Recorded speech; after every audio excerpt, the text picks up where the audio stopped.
कह रहा है, भगवान सूर्य को और तिरंगे को भी कह रहा है कि आलम को न। आप जो आपको राम नाम की माला जपा करें, इंद्रेश जी की माला से उसको क्या कहेगा। पर देश के कुछ नेताओं को शायद लगा कि शायद सतयुग में, द्वापर में, त्रेता में राम चलता होगा, इस समय शायद शब्द और इंद्रेश जी ज्यादा ठीक है, इससे तारनहार हो सकता है, मामला संकट नहीं होता है, इसलिए बेचारे जपते रहते हैं। परंतु इस देश के अंदर प्रश्न खड़ा होता है, 4-4.5 साल से हिंदू भगवान आतंकवाद के नाम पर जिनको जेल में डाला, इस देश की जनता ने ये कभी क्यों नहीं पूछा आज तक चार्जशीट क्यों नहीं की, मुकदमे क्यों नहीं चलाए गए? क्या इस देश की डेमोक्रेसी और न्याय की प्रक्रिया इतनी घबराहट में चली जाएगी कि सत्ता अंधाधुंध जो चाहे अत्याचार और अन्याय कर सके और उसको करने की इजाजत दे दी जाएगी? किस लिए दे दी जाएगी, क्यों दे दी जाएगी? और इसलिए मैंने सब जगह कहा, मैंने कहा था आपने जितने भद्दे से भद्दे, गंदे से गंदे आपका नाइट्रोजन एटम बम थे, सब आपने मेरे पास फेंके। मैं एक निहत्था आदमी, फकीर आदमी, हिंदुस्तान की और दुनिया की इतनी बड़ी बड़ी ताकतें हमसे इतना क्यों भयभीत कि साहब इसको मारो, कुचलो, बदनाम करो किसी तरह से। 4-4.5 साल से ऊपर हो गए।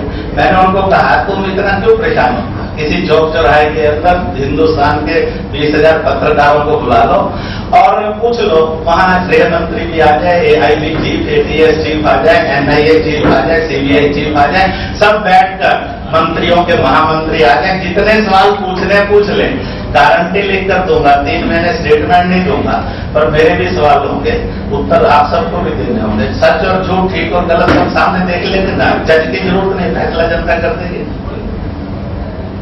झूठ के पांव नहीं होंगे। अपराधी कभी सत्य और सही को फेस नहीं कर सकता।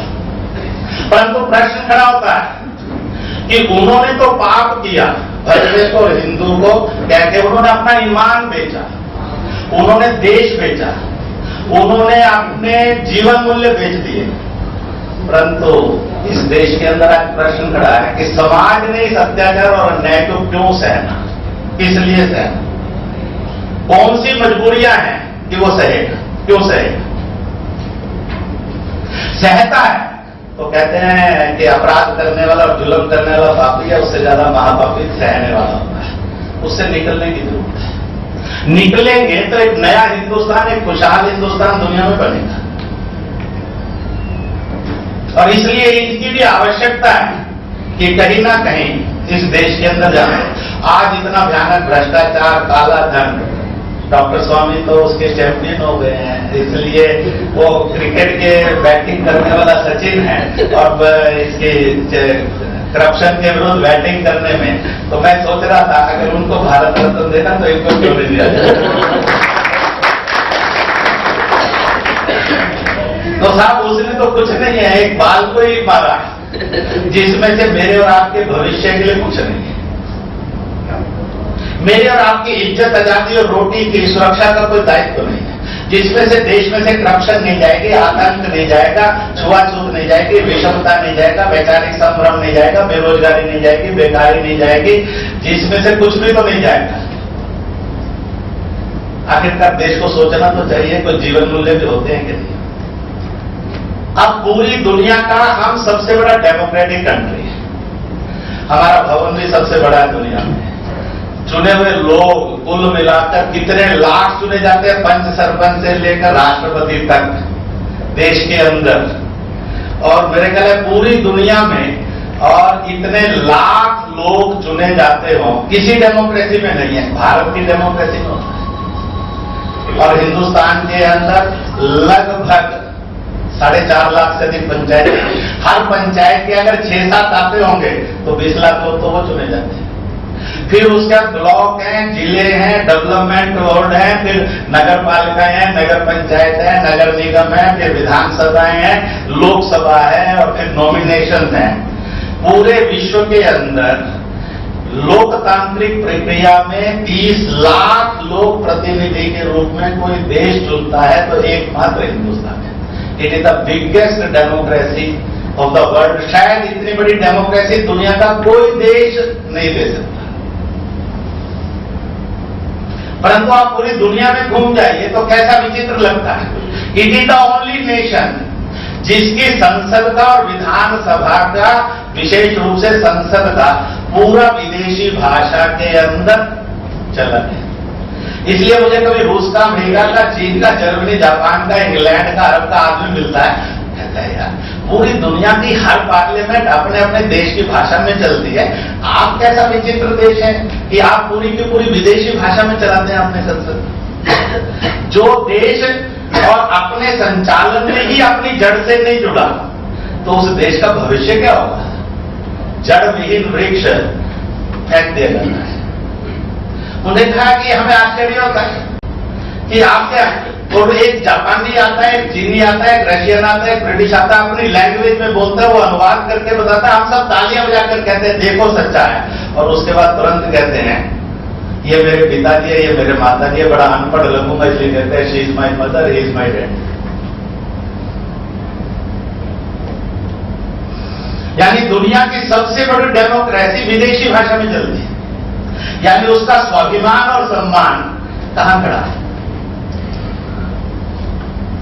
और जो देश अपने स्वाभिमान और सम्मान की जड़ से नहीं जुड़ा तो कहते हैं जड़विहीन वृक्ष, तो सब कुछ भी नहीं देता है, खोखला होता है।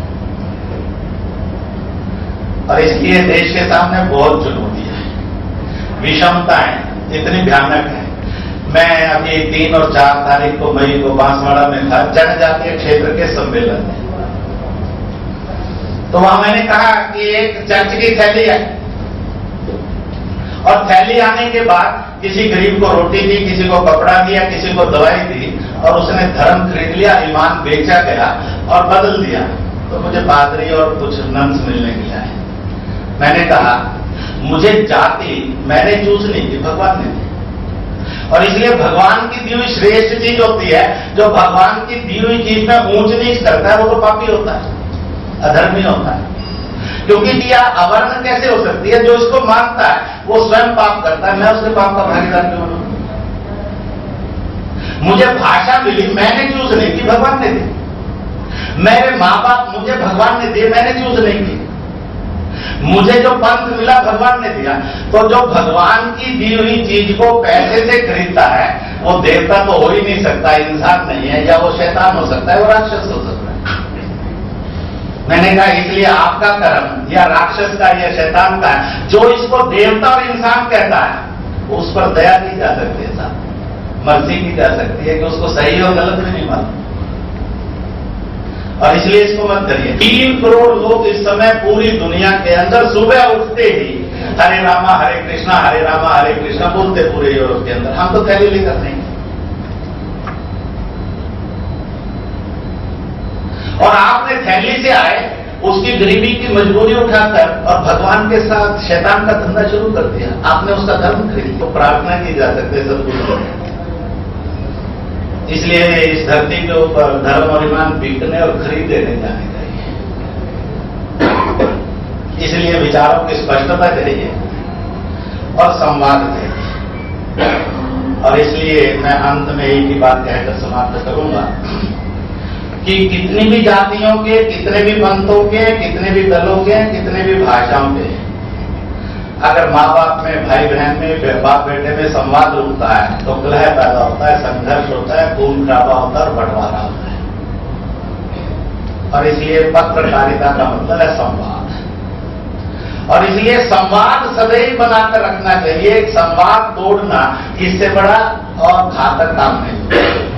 Never lose the talks. और इसलिए संवाद हर हालत में बनाकर रखना चाहिए। और आज का पत्रकार जगत अच्छे और बुरे, ठीक और गलत, परंतु इस संवाद को बनाने की एक महत्वपूर्ण भूमिका निभाता है। उसमें राष्ट्रीयता की संवेदनशीलता जुड़ जाए, हित अहित जुड़ जाए। इसलिए मैं उसको कहता हूं कि जहां जहां विषमता का अभिशाप है वहां समरसता के लिए जो अच्छे प्रयोग हैं आप उनको इतना हाईलाइट करिए ताकि विषमता रूपी पाप और अपराध से मानव जीवन और भारत मुक्त हो सके।